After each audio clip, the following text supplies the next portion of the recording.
आज का पावन दिन दीपावली का दिन है। हिंदुओं का ये श्रेष्ठ पर्व है। संपूर्ण विश्व में राम के भक्त दिवाली को धूमधाम से मना रहे हैं। अयोध्या में महाराजा दशरथ के 4 पुत्र थे, राम, लक्ष्मण, भरत और शत्रुघ्न। सभी पुत्रों में राम ज्येष्ठ पुत्र थे और महान थे। कैकेयी की इच्छा के अनुसार उन्हें राजा दशरथ ने 14 वर्ष के लिए वनवास दिया था। 14 वर्ष का वनवास भगवान श्री राम व्यतीत करने के लिए अयोध्या से प्रस्थान करते हैं। 14 वर्ष का समय बहुत लंबा समय होता है। 14 मिनट यदि आपसे कहा जाए कि ध्यान में बैठिए, 14 मिनट के ध्यान में आप 14 बार आंखें खोल कर देख लेंगे 14 मिनट पूरे हुए कि नहीं हुए। 14 वर्ष भगवान श्री राम की युवावस्था वनवास में व्यतीत हो रही है। तापस भेष विशेष उदासी 14 वर्ष राम वनवासी। कैकेयी कोप भवन में नाराज होकर बैठी है। महाराजा दशरथ को समाचार मिलता है कि महारानी कैकेयी कोप भवन में है। राजा दशरथ चिंतित हो जाते हैं, दुखी हो जाते हैं, डर भी जाते हैं और मन में असमंजस हो जाता है। राजा दशरथ सोचते हैं कैकेयी क्यों नाराज है। आपके परिवार में जब कोई मेंबर नाराज होता है तो आपके मन में कई प्रकार के विचार आते हैं कि नाराज होकर कहीं घर से भाग न जाए, नाराज है तो कहीं जहर वहर न खा ले, नाराज है कहीं आत्महत्या न कर ले, नाराज है तो कहीं दूसरे को न मार दे गुस्सा में, नाराज है तो कहीं नदी तालाब में डूब न जाए। बहुत भ्रम होता है।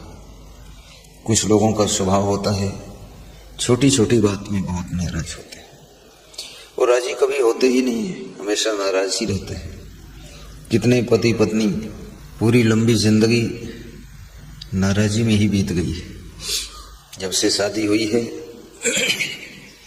2-4 दिन 2-4 साल संकोच में शांति से रहे होंगे तो रहे होंगे, अन्यथा मल्ल युद्ध करते करते पूरा कौरव पांडवों का संग्राम चल रहा है और लड़ते झगड़ते ही बच्चों का जन्म हो गया।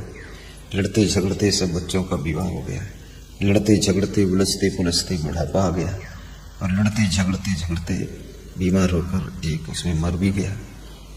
जब अकेले जोड़ा बचा तो किससे लड़े। तो सासू बच गई तो बहुस भिड़ जाती है, ससुर बचा तो फिर बेटुस भिड़ जाता है। भिड़ने की आदत है। यदि तुम राजी होना चाहते हो तो तुम्हारे लिए कोई इंतजाम की जरूरत नहीं है। तुम अपने आप को यथा स्थिति में राजी कर सकते हो। और जो लोग राजी हैं वही लोग सुखी हैं, क्योंकि जो तुम्हारा घर है, गाड़ी है, परिवार के सदस्य हैं, माता पिता, सास ससुर, भाई बहन, बेटा बहू, देवरानी जेठानी, पड़ोसी, इस सबको तुम बदल नहीं सकते, चेंज नहीं सकते हो, लेकिन आप अपने मन को बदल सकते हो, सोच को बदल सकते हो, विचारों को बदल सकते हो। और जो व्यक्ति अपने सोच को बदल लेता है, जहाँ पहले बहुत असंतुष्ट रहता था अब उसी में सेट हो गया, उसी में संतुष्ट रहने लगा। एडजस्ट करना, अपने आप को सेटल करना, ये बहुत बड़ी कला है। स्वयं गम खाइए, क्षमता रखिए। पीछे जाकर हरीशदास मना कर दीजिए, कुछ लोग बात कर रहे हैं उनको समझाइए। साहिब बंदगी बोलिए, प्रसन्न रहिए, एक दूसरे का ख्याल रखिए। गम खाने का यदि पहले से आपने संकल्प लिया है तो याद रखना आप अपने मन को संतुष्ट कर सकते हैं। गम खाना हर व्यक्ति को पड़ता है, चाहे खुशी से गम खाए, चाहे नाखुश होकर गम खाए, गम तो खाना ही पड़ेगा। सड़कों में गड्ढे हैं, आप यात्रा कर रहे हैं, गम खाओ तो यात्रा करोगे। गाली बकते जाओ तो भी उसी गड्ढे में यात्रा करोगे। ऐसा तो है नहीं कि नई सड़क बिछाते जाओगे और पीछे से चलते जाओगे, उसमें गम खाना पड़ेगा। जो भी आपके यहाँ भोजन बना है, खाना बना है, अब उसी में अपने आप को संतुष्ट करिए। आप नहीं संतुष्ट करोगे, खाना तो वही पड़ेगा जो बना हुआ है। जो लोग स्वयं को संतुष्ट करना जानते हैं बहुत बड़ी उनकी उपलब्धि है। प्राणियों के साथ में, पदार्थों के साथ में स्वयं को सेटिस्फाई करिए।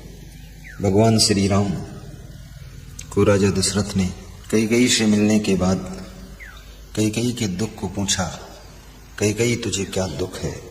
कैकेयी ने बताया कि बस अंतिम इच्छा है, राम को तपस्वी का भेष पहनाइए और राम को 14 वर्ष का वनवास दे दीजिए, यही मुझे गुस्सा है। यदि ऐसा करोगे तो मैं खुश हूं, नहीं करोगे तो मैं क्रोधित हूं। पत्नी जब क्रोध करती है तो पति का रोया रोया कांप जाता है। बेटा जब क्रोधित होता है बाप का कलेजा कंपित हो जाता है। और बाप गुस्सा होकर के कोई एक्शन लेता है, रिएक्शन करता है, तो बेटे बहू सब टेंशन में आ जाते हैं। मेरे पास महाराष्ट्र से, लातूर जिले से फोन आया कि मेरे पिताजी नाराज होकर कहीं भाग गए, पूरा परिवार दुख में डूब गया है। तो मैंने कहा चिंता मत करो, चुपके चुपके ढूंढो, रिश्तेदारों को बताओ मत, नहीं तो बात का बतंगड़ होगा। 15 दिन में वो मिल जाएंगे, वापस आ जाएंगे। 3 दिन बाद वो मिल गई, वापस आ गई। हमारे पास फोन आ गया कि वापस आ गए हैं और हमारे दूसरे भाई के पास रहते हैं। तो हमने कहा वहीं रहने दो, इधर बुला के मत लाना, नहीं फिर टमटम खड़ा होगा। तो बोले कि बाप है। हमने कहा बाप है लेकिन बुलाना पाप है, वहीं रहने दो। हाँ, बहुत बड़ा ये श्राप है, बाप है अच्छी बात है, जब अपनी इच्छा से आएंगे तो ठीक है, नहीं तो वहीं रहने दो। बोले ठीक है। बोले गुरुदेव इनकी बुद्धि घुमा दो थोड़ा सा। मैंने कहा बुद्धि बुढ़ापे में किसी को ट्रेनिंग नहीं दी जा सकती, बैल को भी बचपन में ही ट्रेनिंग मिलती है। अब आदमी फिर इतना बड़ा बैल है, इसको बुढ़ापे में तुम कुछ सिखा नहीं सकते। ये सीखता कहाँ है?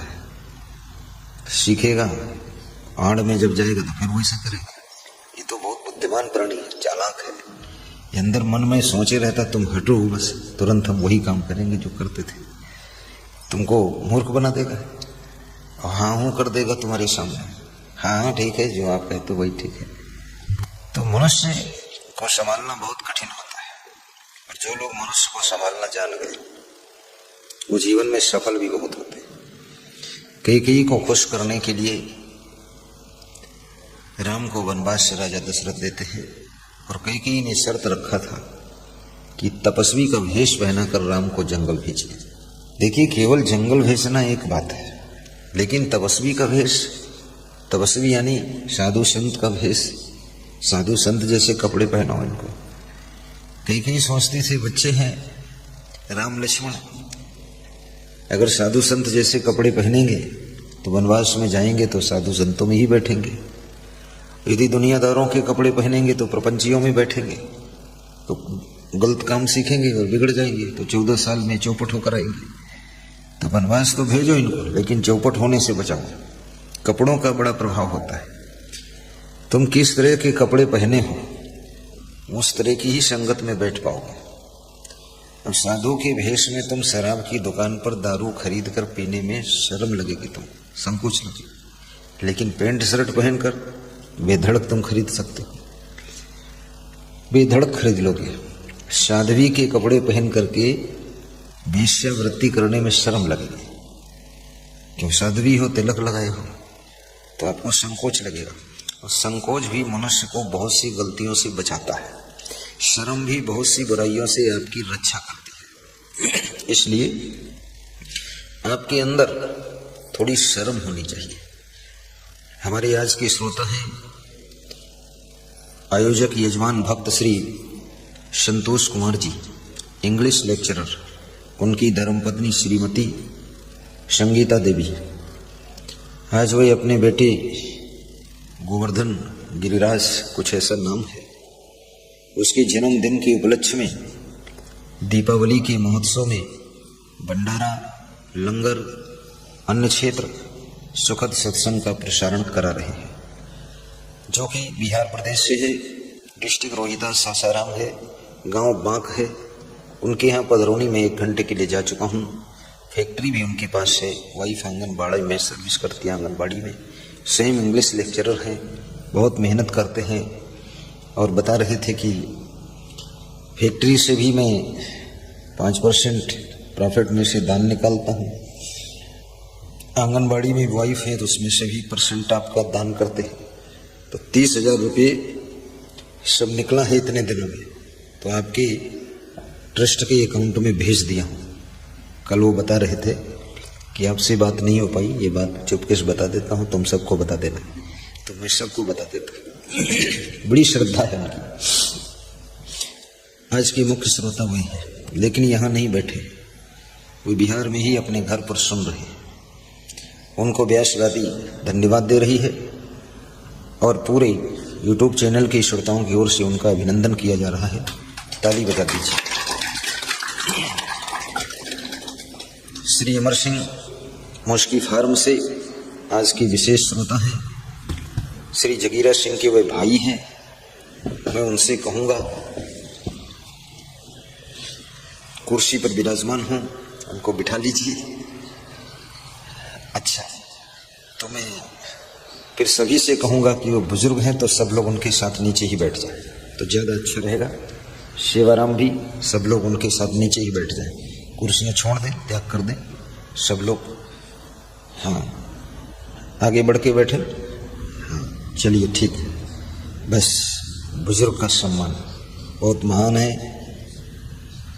यहीं पास में मुश्की गांव है, वहाँ से पधारे हुए हैं संजीत धवन जी, फोटा कुआं से पधारे हुए हैं, जिनका नाम लो खड़े हो जाए करो तो फोटो आपका वीडियो शूटिंग होगी। श्री सेवाराम जी रायबरेली से, श्री आदर्श कुमार जी रायबरेली से, क्यों नहीं खड़े होते हैं। सूरज जी सीतापुर डिस्ट्रिक्ट से, आनंद जी बिहार प्रदेश से, कौन जिला है, समस्तीपुर डिस्ट्रिक्ट से, और एक भक्त और है रायबरेली से, क्या नाम, राम स्वरूप जी रायबरेली से। और ये हमारे 3 भक्त और आए हुए हैं, खड़े हो।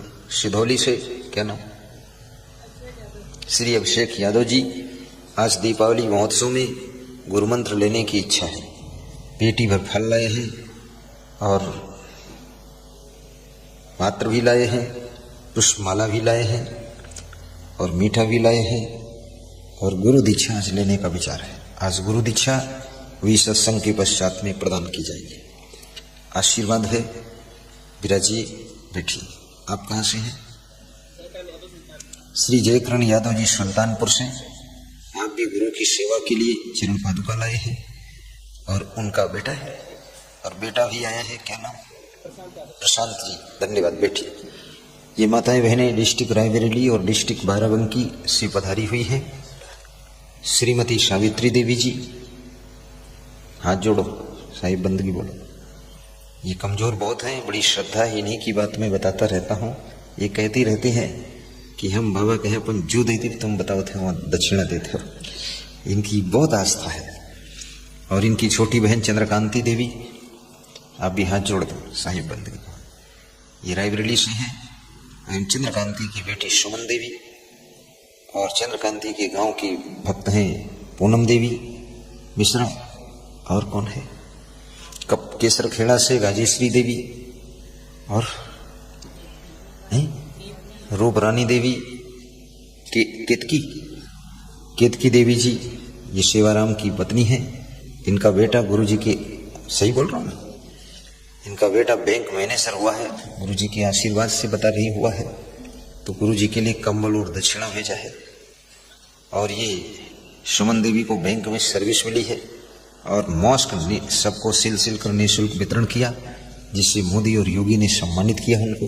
पूरे विश्व पटल पर उनका यश हुआ है। और ये माताएं बहनें, कोई कपूर खेड़ा से है, कोई चितवनिया से है, केसर खेड़ा, उनको सबको हम धन्यवाद देते। नाम बता दो फटाफट। आशा देवी है ये, जो खड़ी हो सकती खड़ी हो जाए, और ना खड़ी हो पाए तो कभी खड़ी भी नहीं हो पाएंगी। आशा देवी है, बैठिए। ये राजेश्वरी देवी, केसर खेड़ा वाले खड़े हो, एक एक एक एक एक एक, एक। सभी साथ में नहीं, बैठ जाइए। राजेश्वरी ठीक है, खड़ी हो। शांति देवी जी केसर खेड़ा, नाम बोलो।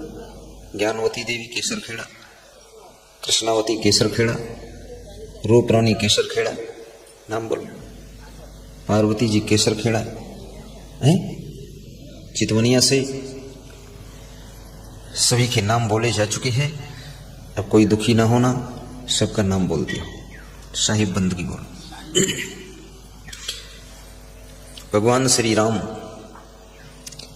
अपने पिता श्री दशरथ जी की आज्ञा को पाकर वनवास जाने की तैयारी करते हैं। इधर भरत के राज तिलक की तैयारियां शुरू होती हैं। भरत ननिहाल में हैं शत्रुघ्न के साथ। राम और लक्ष्मण और सीता वनवास की यात्रा करते हैं तपस्वी का भेष पहन करके। और ऐसी स्थिति में महाराजा दशरथ अपने पुत्र के वियोग में मृत्यु को प्राप्त हो जाते हैं। राजा दशरथ का प्रेम राम से बहुत था, लेकिन भयगति सांप छछुंदर केरी, न तो कैकेयी को छोड़ सकते थे न राम का वियोग सह सकते थे। अंततः वे मृत्यु को प्राप्त हो जाते हैं। कैकेयी, कौशल्या, सुमित्रा तीनों रानियां विधवा हो जाती हैं। दशरथ जी पर लोग चले जाते हैं। राम, लक्ष्मण, सीता वनवास चले जाते हैं। ननिहाल से भरत शत्रुघ्न का आगमन होता है। दशरथ जी की मृत्यु का समाचार सुनकर, राम वनवास, लक्ष्मण वनवास, सीता वनवास का समाचार सुनकर भरत जी शोक में डूब जाते हैं, रोने लग जाते हैं। गुरु वशिष्ठ उनको समझाते हैं कि सुनहु भरत भावी प्रबल, बिलखि कहो मुनिनाथ, हानि लाभ जीवन मरण, जस अपजस विधिहात। ये भरत, भाग्य बहुत प्रबल है, जो किस्मत में लिखा था वो हुआ है। और बिलखि कहो मुनिनाथ, और ऐसा समझा करके समझाने वाले गुरु वशिष्ठ भी बिलखने लग जाते हैं, रोने लग जाते हैं। कभी कभी समझाने वाले भी दुख में डूब जाते हैं। आए तो थे तुमको समझाने के लिए, लेकिन स्वयं ही ना समझ हो गए और दुखी हो गए। क्योंकि दूसरों का दुख भी आपको प्रभावित करता है और दूसरों का सुख भी आपको प्रभावित करता है। दूसरों की खुशियां भी आपके मन को इफेक्ट करती हैं और दूसरों की पीड़ा भी आपके मन को इफेक्ट करती है। इसलिए आप देखते हैं, एक आदमी हंसता है, यदि आपके मन में राग द्वेष नहीं है, उसके प्रति ईर्ष्या भाव नहीं है, आप इन सब मनोविकारों से मुक्त हैं, तो आप भी उसको देख करके हंस देते हैं। एक व्यक्ति रोता है तो आपको भी रुलाई आने लग जाती है। और ये महिलाओं में ज्यादा प्रभावशाली होता है। एक स्त्री रो रही है, जितनी स्त्री आएंगी सबको रोना आ जाएगा। एक स्त्री हंस रही है, सब उसके साथ हंसने भी लगेंगे। इस मैटर को समझेंगे नहीं कि हंस क्यों रही है, रो क्यों रही है, साथ में सहयोग प्रदान करेंगे। पुरुषों में भी होता है, प्रभावित वो भी होते हैं, लेकिन पुरुष शर्मीला बहुत होता है, बहुत संकोची होता है। वो खुल के रो भी नहीं सकता है, खुल के हंस भी नहीं सकता है, बहुत गंभीर रहता है, सीरियस रहता है। इसलिए पुरुषों का हार्ट अटैक भी बहुत होता है, महिलाओं का हार्ट अटैक कम होता है। क्योंकि खुलकर हंसने से हार्ट का सिस्टम कंप्लीट हो जाता है, और खोल करके रोने से हार्ट एकदम सरलता से, नॉर्मलिटी से वर्क करना शुरू कर देता है। इसलिए मनुष्य को सहज होना चाहिए। अगर आपको वास्तव में विवेक भी होना चाहिए, कहाँ हंसना उचित है, कहाँ रोना उचित है, इसका विवेक भी कीजिए। अब किसी की खुशी समाचार में गए हो तो वहां आपको प्रसन्न होना चाहिए। किसी के दुख के समाचार में गए हो तो वहां आपको भी मन में दुख का भाव आना चाहिए। क्योंकि किसी के दुख को दूर करने के लिए उसके दुख में जब तुम शामिल हो जाओगे तो उसका दुख हल्का होगा, और किसी के सुख को बढ़ाने के लिए उसके सुख में आप शामिल हो जाएंगे, खुशियों में शामिल हो जाएंगे, तो उसकी खुशियां बढ़ जाएंगी। जैसे आप देखते होंगे, चुनाव एक नेता जीतता है तो कितने लोग उसमें नाचते हैं, कूदते हैं, उछलते हैं, जिंदाबाद बोलते हैं, पटाखे फोड़ते हैं, ढोल बजाते हैं, बाजा बजता है। तो उस नेता की खुशियों को बढ़ाने के लिए ये सब खुशियां और लोग मना रहे हैं। वो नेता और खुश हो जाता है कि चलो मेरी जीत से सबको खुशी है, हमको खुशी तो है, तो और खुशी हो जाती है। और भगवान श्री राम वनवास में सबसे पहले निषाद राज के यहाँ रात्रि विश्राम करते हैं, वहां से सवेरे प्रस्थान करते हैं। वहां के नर नारी सब दुखी हो जाते हैं कि भगवान आए थे चले गए। निषाद स्वयं उनके साथ में आगे की यात्रा करता है, रास्ता बताता हुआ चला जाता है। भगवान श्री राम समझाते हैं कहीं भी जाओ तो वहाँ के लोकल आदमी को साथ में ले लीजिए, स्थानीय व्यक्ति को साथ ले लीजिए। अयोध्या से चले थे 3 लोग, लेकिन वनवास तो केवल राम का हुआ। सीता को क्यों ले गए? लक्ष्मण को क्यों ले गए? लक्ष्मण क्यों गए? सीता जी क्यों गई? और सीता जी गई तो उर्मिला क्यों नहीं गई? दोनों जाती तो देवरानी जेठानी और प्रेम से रह लेते। कोई परेशान करने आए तो दोनों मिलकर कंट्रोल करती। बड़े तर्क है, बड़े प्रश्न है, लेकिन सबके पीछे एक विशेष बात है। राम भगवान भरत को क्यों नहीं ले गए? क्योंकि जो कार्य लक्ष्मण कर सकते थे भरत नहीं कर पाते, और भरत चले जाते यदि तो फिर अयोध्या का सब सिस्टम कौन संभालता? और शत्रुघ्न उतने साहसी नहीं थे, सीधे थे, इसलिए वनवास में साहसी की जरूरत है। लक्ष्मण के पास साहस भी है और राम के प्रति पूर्ण आस्था भी है। लक्ष्मण कोई साधारण तत्व नहीं है, सेवा का भाव बहुत था। लक्ष्मण महान व्यक्ति है।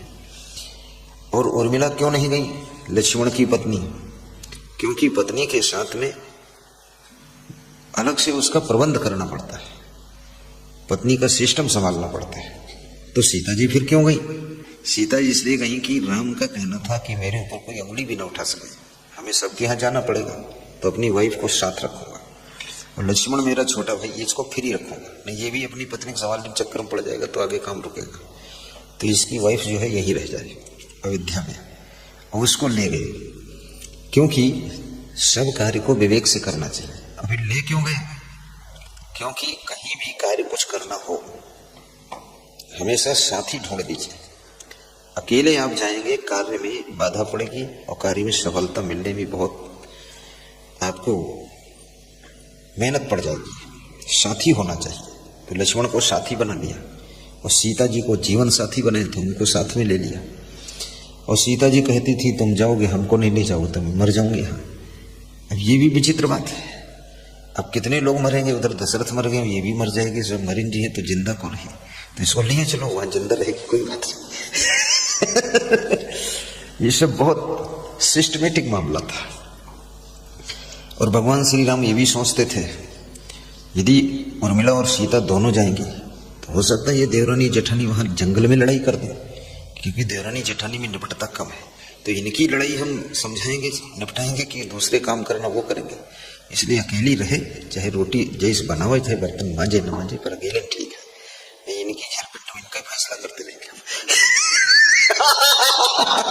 बहुत बड़ी बात है, बहुत बुद्धिमानी से काम किया उन्होंने।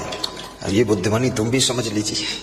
हाँ, मैं एक गांव में गया था, पदरौनी, तो जिन सज्जन के गया था तो मैंने पूछा ये लेडीज किसकी है? तो बोले मेरी पत्नी। तो हमने कहा ये आदमी कौन है? बोले मेरा छोटा भाई। तो इसकी पत्नी कहाँ? तो छोटा भाई बोला हमारी पत्नी नहीं है। तो मैं तुम्हारी पत्नी कहाँ गई? बोले हम सुरेश पत्नी ले भी लेकर गए। हम कहने क्यों नहीं लाए? बोले दुई, अब इनकी पत्नी है हमारी पत्नी तो देवरानी जेठानी की लड़ाई में है, भाई भाई में बड़ी दूरियां हो जाती, इसलिए हमने कहा या कई जने वंश चलावे। अब हम बिल्कुल निर्वंश ठीक है, विनायक सब जमीन जगह मिल जाए। भाई को हम छोड़ना नहीं चाहते, भाई के साथ हम रहे और भाई के लिए जिए, भाई के लिए मर जाए, बाकी हमका जरूरत नहीं। तो भाई के प्रेम में, भाई के मन में हमने शादी ही नहीं किया। तो हमने कहा बुद्धिमान तो तुम ही हो। बोले बुद्धिमान क्या, पूरा घर सेटिंग हम ही कर देते, पूरा विकास हमने कर दिया। लेकिन अगर मैं भी पत्नी ले आता तो विवाद ज्यादा हो जाता, घर में बंटवारा जरूर हो जाता, फिर हमारे बच्चे भी तैयार होते। तो सब काम खत्म कर दिया हमने। भाई के साथ प्रेम में रहता हूँ। अब ये है, ये मेरी भाभी लगती है, वो अकेले ही है तो ये क्या करें। अब इनकी बहू आई है, उससे भिड़ती है कभी कभी, तो इनकी फैसला हम दोनों भाई जुटे थे तब जाके बढ़ते मामला, भिड़ने की आदत है। और स्त्रियां हो या पुरुष हो, जिसके पास में विवेक नहीं है, समझ नहीं है, वो आपस में भी बहुत लड़ते झगड़ते रहते हैं। न जाने कितना प्रपंच खड़ा कर लेते हैं लोग, कितनी बकवास। ढूंढ ढूंढ के खोद के ताल बना देंगे बातों को। कल तुम कहे यू कह रहो, परसों वो कहे रहो, और तुम जो कुछ खुसर बतला रहे हो, वाड़ से सुन ले, कान से सुन ले, अच्छा तो नाक से सुन लो, कान से सुने, फादिल बात कर करके विवाद को बढ़ाते रहते हैं। ऐसा नहीं कि हम गम खा लें। और जिनके पास विवेक होता है तो चाहे 1000 स्त्रियां हो, चाहे 1,00,000 पुरुष हो, विवेकवान से प्रेम से रह लेते हैं, गम खा के रह लेते हैं, क्षमता से रह लेते हैं। इसलिए क्षमता, सहनशीलता और विवेक, धैर्य, गम खाने का स्वभाव, ये चीजें हमारे रिश्तों को मजबूत करती है, हमारे संबंधों को दृढ़ करती है और आपस में मिठास को घोल देती है। जो लोग विवेक नहीं कर पाते, विवेक बिना सत्संग के होता नहीं। तो नौका जब गंगा तट पर पहुंचते हैं, केवट से नाव मांगते हैं, केवट इनकार करता है, बड़ी मुश्किल से नाव लाता है, राम जी के चरण पखाड़ता है, केवट पार उतारता है। पार उतरने के बाद भरद्वाज के आश्रम पहुंचते हैं प्रयागराज में। भरद्वाज मुनि बसहि प्रयागा, वहां पहुंच करके भरद्वाज का दर्शन करते हैं, भरद्वाज से मार्गदर्शन लेते हैं। भरद्वाज कहते हैं यहाँ से आप चित्रकूट जाइए, गंगा पार करिए, और यहाँ से कोई ये गंगा यमुना पार करने के लिए जहाज नहीं चलता है, आप अपना बेड़ा बना लीजिए। तो लक्ष्मण जी और निषाद दोनों मिलकर के बेड़ा तैयार करते हैं और लक्ष्मण जी उसको खेते हैं और निषाद को वहीं पर छोड़ देते हैं राम, क्योंकि राम सोचते हैं निषाद गृहस्थ आदमी है, इसकी गृहस्थी बिगड़ जाएगी, इसको वापस कर देते हैं। निषाद रोता है, राम उसको धन्यवाद देते हैं, आशीर्वाद देते हैं और विदा हो जाते हैं। लक्ष्मण जी बेड़ा को खे रहे हैं, नौका चला रहे हैं, राम सीता बैठे हैं, चित्रकूट के तट तरफ पहुंच जाते हैं और चित्रकूट में भगवान श्री राम वाल्मीकि के आश्रम पर जाते हैं, क्योंकि साधु संतों के, तपस्वियों के वस्त्र उन्होंने पहना है, जिसके कारण वह भगवान ऐसी वैसी जगह पर बैठ नहीं सकते हैं। वे बड़ी प्रसन्नता के साथ में साधु संतों में ही बैठते हैं, वाल्मीकि का सत्संग भी सुनते हैं, वाल्मीकि की सेवा भी करते हैं, दंडवत प्रणाम करते हैं। और वाल्मीकि से पूछते हैं हम चित्रकूट में कहाँ रहे? तो वाल्मीकि ने कहा कि मेरा आश्रम बहुत बड़ा, यहीं रहो। राम ने कहा कि किसी भी गृहस्थ को, किसी त्यागी संत महान पुरुष के आश्रम पर हमेशा के लिए नहीं रहना चाहिए, क्योंकि संसारियों की भीड़ बढ़ेगी तो आपकी तपस्या में बाधा पड़ेगी। इसलिए ऋषिवर मुझे दूसरा स्थान बताइए, मैं कहाँ रहूं? तब उन्होंने बताया 16 स्थान बताए, उनमें से सभी स्थान मन मंदिर में, हृदय में बताया। जिनके कपट दंभ नहीं माया, तिनकी हृदय बसो रघुराया। उनके हृदय में बसो जाकर जिनके कपट दंभ नहीं है। और जो लोग तुम्हारा सत्संग सुनते सुनते, ज्ञान की कथा सुनते सुनते कभी तृप्त नहीं होते हैं, जिनके श्रवण समुद्र समाना, कथा तुम्हारे सुभग सरिनाना, भर ही निरंतर हो न पूरे, तिनके हृदय बसो ग्रह रूढ़। हे राम, जिनके कान सत्संग सुनकर तृप्त नहीं होते हैं, और सुनो ऐसी इच्छा होती है, जिनके कान समुद्र के समान है, और तुम्हारी कथा, सत्संग की कथा नदियों के समान है। जैसे नदियां समुद्र में गिरती हैं, समुद्र कभी तृप्त नहीं होता, ओवरफ्लो नहीं होता है, कितनी ही नदियों का पानी समुद्र में चला जाए सब समा जाता है। ऐसे आपकी कथा, आपका सत्संग ज्ञान सुनते सुनते जिनके कान कभी भरते नहीं है, खाली के खाली रहते हैं और सुनने की इच्छा रहती है, ऐसे लोगों के हृदय में जाकर के हे राम तुम बस जाना, वहां निवास करना, ऐसे स्थान में गए। तो राम ने कहा ठीक है मुनिवर, ऐसा भी करूंगा और बाहर भी कहीं निवास करना पड़ेगा। तो कामदगिरी पहाड़ के ऊपर राम ने कुटिया बनाई, और कुटिया बनाने का काम देवी देवताओं ने किया। प्रथम ही देवन रुचिर गुफा राम के लिए बनाकर रेडी कर दिया, और राम भगवान ने संकेत किया लक्ष्मण को कि जैसा पसंद है आप और इसमें मदद करके बना लो। तो देवगण और लक्ष्मण जी जुट करके बहुत अच्छी कुटिया कामदगिरी पर्वत के ऊपर तैयार करते हैं, और वहीं पर राम ने लंबा समय अपना व्यतीत किया है। अयोध्या से सुमित्रा, कैकेयी, कौशल्या, भरत, शत्रुघ्न, जनक, ये सब वहां मिलने के लिए पहुंचते हैं। गुरु वशिष्ठ के साथ में इनको देख करके राम भी रोते हैं, भरत भी रोते हैं, गुरु वशिष्ठ भी रोने लग जाते हैं। लक्ष्मण भी बहुत रोते हैं, पूरा परिवार रोता है। सब आग्रह करते हैं अब लौट चलिए, पिताजी परलोक जा चुके हैं। तो राम कहते हैं जिस कारण पिताजी परलोक गए और वो फिर हम बीच में अधूरा छोड़ दें, वो मर भी गए और हम पूरा भी ना करें तो उनकी दिवंगत आत्मा को भी दुख होगा। अब हम 14 साल के बाद लौटेंगे। सबको समझा बुझा करके, सबको धैर्य दे करके, राम का संकल्प दृढ़ है। संकल्प हमारा ऐसा ही होना चाहिए, ऐसी ही दृढ़ता होना चाहिए कि हम जो संकल्प लेते हैं, चाहे वो संन्यास का संकल्प हो, चाहे भक्ति का संकल्प हो, चाहे ब्रह्मचर्य का संकल्प हो, चाहे सेवा का संकल्प हो, दान पुण्य का संकल्प हो, चाहे शिक्षा प्राप्त करने का संकल्प हो, लेकिन संकल्प ऐसे होना चाहिए जैसे हिमालय पहाड़ है। हिमालय पहाड़ कभी वहां से खिसक करके पूरा पहाड़ आपकी लखीमपुर में नहीं आएगा, ना तो आपकी सिधौली में पहुंचेगा, ना सुल्तानपुर जाएगा, ना चितौनिया गांव जाएगा। उसमें टुकड़ी टुकड़ा टूट सकते हैं, थोड़ा बहुत ढह सकता है, वहीं लुढ़क पुढ़क के गिरेगा वो, पर ऐसा नहीं पूरा खिसक के मुश्की गांव में पहुंच जाए या मुश्काबाद में आ जाए, ऐसा नहीं हो सकता है। निश्चय अटल के ढाल पर सब विघ्नवार टलंत जो। अगर आपका निश्चय अटल है, संकल्प अटल है, तो चाहे जितने विघ्न बाधाएं आ जाएं सब टल जाएंगे, आपके संकल्प को सफलता मिलेगी और आप कभी भी पीछे नहीं हटेंगे। इसलिए भक्ति का भी दृढ़ संकल्प लीजिए कि मैं दृढ़ता के साथ भक्ति करूंगा, सेवा करूंगा, गुरुदेव का ध्यान लगाऊंगा, पूजा पाठ करूंगा। सबको समझा करके वापस लौटाते हैं, सब अयोध्या आ जाते हैं। जनक जी जनकपुर चले जाते हैं, सबका मन दुखी है। भरत जी राम की पादुका लेकर लौटते हैं, तभी से पादुका का सम्मान है।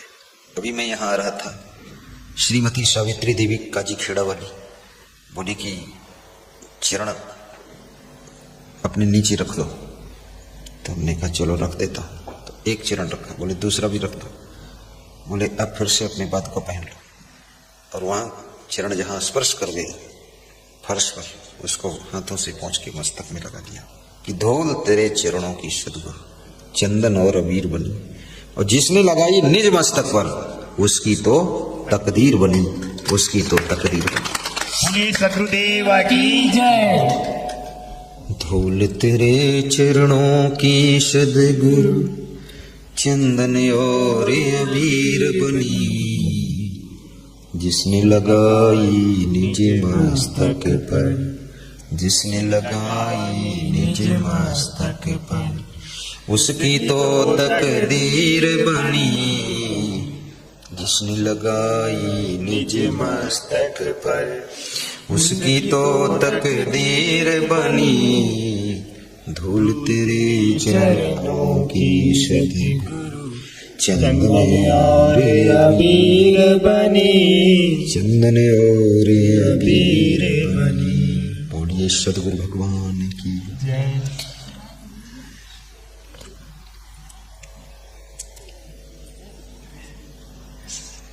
साहिब बंदे, भगवान श्री राम 14 वर्ष वनवास में व्यतीत कर रहे हैं। इधर भरत, शत्रुघ्न, कौशल्या, कैकेयी, सुमित्रा, गुरु वशिष्ठ सब वापस लौट आए हैं। राम वनवास में राक्षसों से उनका संघर्ष प्रारंभ हो जाता है। हनुमान से मिलन होता है, सुग्रीव से भेंट होती है। वनवास में कई ऋषि मुनि और मिलते हैं, शिवरी से भी भेंट होती है। संघर्ष करते करते सीता का हरण होता है। सीता के हरण के कारण रावण का मरण होता है, लंका दहन होता है, सीता की वापसी होती है। राम ठीक 14 वर्ष के बाद वनवास से अयोध्या वापस लौटते हैं। अयोध्या में देखते हैं सबके घरों की छतों के ऊपर, सबके द्वार पर दीपक जल रहे हैं। तो राम ने पूछा ये दीपक क्यों जल रहे हैं? उनको बताया गया कि आपके आगमन की खुशी में दीप प्रज्वलित किए गए हैं।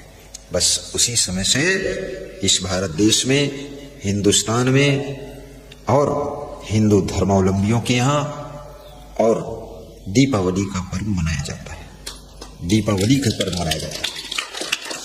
कुछ मुस्लिम भाई भी दीपावली मना लेते हैं, आस्था है राम के प्रति। सिख भाइयों के यहाँ सिख श्रेष्ठ हिंदू होते हैं, जैन धर्म के लोग श्रेष्ठ हिंदू होते हैं, ये सब हिंदू भी हैं। सिंधी वो भी हिंदू ही होते हैं। अब वे सभी दिवाली मनाते हैं और दिवाली में सबसे पहले अपने घर द्वार की सफाई का है। अज्ञान का अंधकार मिटाने के लिए उन्हीं की दिवाली सार्थक मानी जाती है। ज्ञान आधार विवेक की बाती। दिया किस चीज का है? ज्ञान का आधार है, विवेक की बत्ती है, सूरत की ज्योति है। ज्ञान आधार विवेक की बाती, सूरत ज्योति जहाँ जान, आरती गरीब नीवा साहिब, आरती दीन दयाल। गाइए, भाव से गाइए। आरती दीन दयाल साहिब, आरती दीन दयाल, आरती गरीब निवाज साहिब, आरती गरीब निवाज। ज्ञान आधार विवेक की बाती, ज्ञान आधार जय हो विवेक की बाती, श्रुति ज्योति जहाँ जा साहिब आरती हो, आरती गरीब निवाज साहिब आरती हो। आरती करूं सद्गुरु साहिब की, जहाँ सब संत समाज साहिब आरती हो। आरती करूं सद्गुरु साहिब की, जहाँ सब संत समाज साहिब आरती हो। आरती गरीब निवाज साहिब आरती हो। ये दिवाली उसी समय से मनाई जाती है। दिवाली हमें संदेश देती है कि संकल्प के पक्के रहो। राम ने 14 वर्ष के लिए वनवास लिया था, 14 वर्ष के ठीक बाद वापस लौट आता है। और जिसके मन में ज्ञान का उजाला हो जाता है, उसके मन से द्वेष और नफरत का अंधकार भी मिट जाता है। घटना क्या घटित होती है? सबसे पहले राम वनवास से आकर के कैकेयी के भवन में प्रवेश करते हैं और कैकेयी को प्रणाम करते हैं, कैकेयी को चरण छू करके नमन करते हैं। कैकेयी राम को पकड़ करके रोती है कि धन्य है राम, ये राम, यदि 14 वर्ष वनवास में एक दिन लेट हो जाते तो मुझे मरा हुआ पाते। यदि तुम आते और कौशल्या के भवन में चले जाते और मेरे यहाँ बाद को आते तो तुम लाश पाते, क्योंकि मैं समझ जाती कि तुमको मुझसे द्वेष हो गया, नफरत हो गई। लेकिन राम, तुम महान हो, तुम भगवान हो, हालांकि हमारे बच्चे हो, लेकिन तुम इतने अच्छे हो कि दुनिया में तुम शरीर से नहीं दिखाई दोगे, तब भी तुम्हारी घर घर में पूजा होगी और तुम्हारी रामायण का पाठ होगा। राम, तुम भगवान बनोगे, तुम्हारे अंदर ही भगवत सत्ता का गुण है। राम